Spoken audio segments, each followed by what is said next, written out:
Saya akan memulai video kali ini dalam 3, 2, 1. Dewan Juri yang terhormat, ekosistem sekolah yang baik dan kondusif dapat mendorong peserta didik mengembangkan potensi terbaiknya. Sekolah harus menjadi tempat yang aman dan nyaman untuk peserta didik menimba ilmu. Tidak hanya memberi pelajaran materi pelajaran, tapi juga mempelajari cara bersosialisasi, pengembangan bakat dan minat, serta mengembangkan karakter-karakter yang baik. Perundungan tidak hanya terjadi secara langsung ataupun secara fisik, namun juga sudah merambah kepada dunia maya yang disebut dengan cyberbullying. Dalam status quo ini bahkan kasus cyberbullying meningkat seiring anak-anak banyak menghabiskan waktu di sosial media. Akan tetapi, sangat disayangkan di satuan pendidikan masih banyak kasus perundungan pada peserta didik.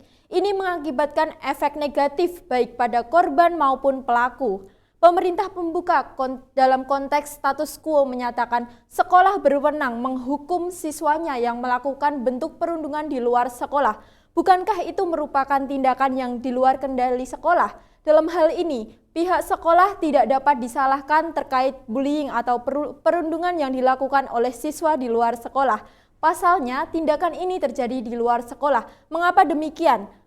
Dalam status quo, jika perundungan ini terjadi di luar sekolah, secara otomatis itu sudah tidak menjadi tanggung jawab dan wewenang sekolah untuk menangani kasus tersebut.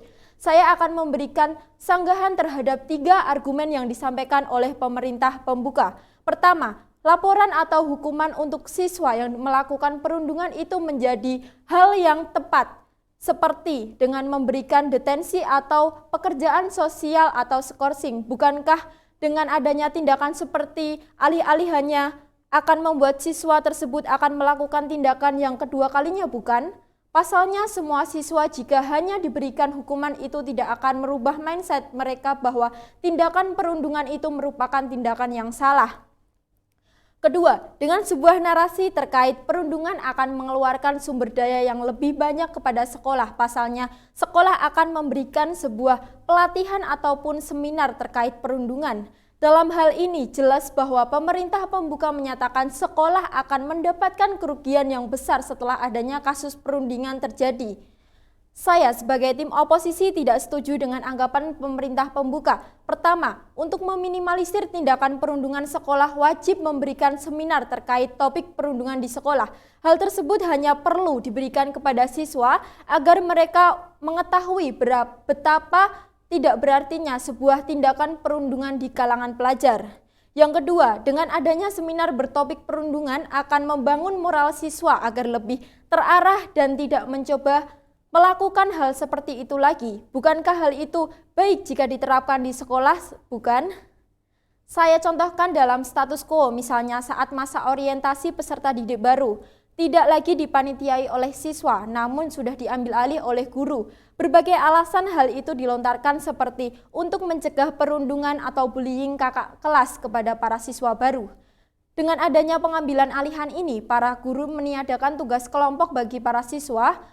Selama masa orientasi berlangsung, hal itu dilakukan untuk mencegah potensi perundungan yang terjadi. Ketiga, pemerintah pembuka menganggap bahwa kasus perundungan ini adalah kasus yang tidak besar.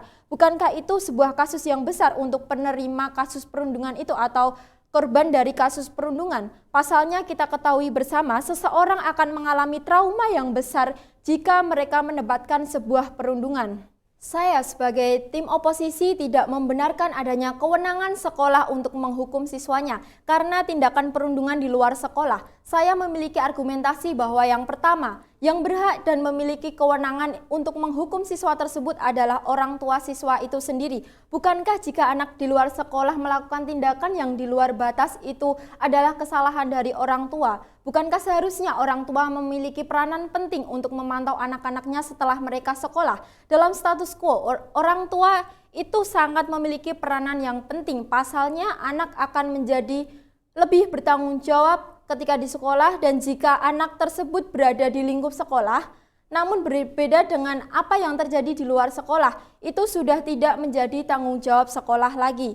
tapi orang tualah yang bertanggung jawab untuk menjaga dan mengawasi anaknya. Yang kedua, sekolah harus memberikan pengetahuan tentang budi pekerti. Pasalnya, dengan budi pekerti yang luhur, maka soft skill-nya akan berkembang. Dalam status quo, sekolah tidak hanya berfokus dengan pendidikan kognitif saja untuk memintarkan siswa tersebut. Namun, sekolah juga harus berfokus dalam pendidikan karakter anak. Bukankah dengan pendidikan karakter, budi pekerti siswa akan berkembang secara pesat? Pasalnya, bukan hanya siswa saja, namun para guru juga harus terus dirangsang untuk selalu mengingatkan sehingga mentalitas siswa dapat terbangun dan tidak mudah terjebak dalam perilaku menyimpang. Yang ketiga, di dalam status quo seharusnya berpikir solutif agar tidak berfokus pada hukuman saja. Bukankah ada cara lain yang dapat dilakukan selain memberikan hukuman? Pasalnya kita ketahui bersama bahwa hukuman itu tidak akan menyelesaikan masalah karena mereka akan berpotensi untuk mengulangi kembali tindakan yang sama. Pertama, saya akan beranggapan bahwa pelaku perundungan tidak seharusnya diberi hukuman, namun pelaku harus diberikan pemahaman tentang pendidikan karakter yang kuat sehingga pelaku itu tidak akan mengulanginya kembali. Yang kedua, orang tua harus melakukan pendekatan lebih ke anak untuk berdiskusi terkait permasalahan yang anak mereka hadapi sehingga anak dapat menemukan solusi yang tepat dan tidak akan melakukan tindakan menyimpang yang merugikan dirinya sendiri. Dewan Juri yang terhormat, dalam pemerintah pembuka membenarkan bahwasanya sekolah memiliki wewenang untuk memberikan hukuman dari tindakan perundungan di luar sekolah. Sedangkan dalam tim oposisi pembuka tidak membenarkan narasi tentang sekolah berwenang untuk memberikan sanksi terhadap pelaku perundungan yang terjadi di luar sekolah. Pasalnya, tindakan itu terjadi di luar kendali dan kewenangan sekolah. Terima kasih.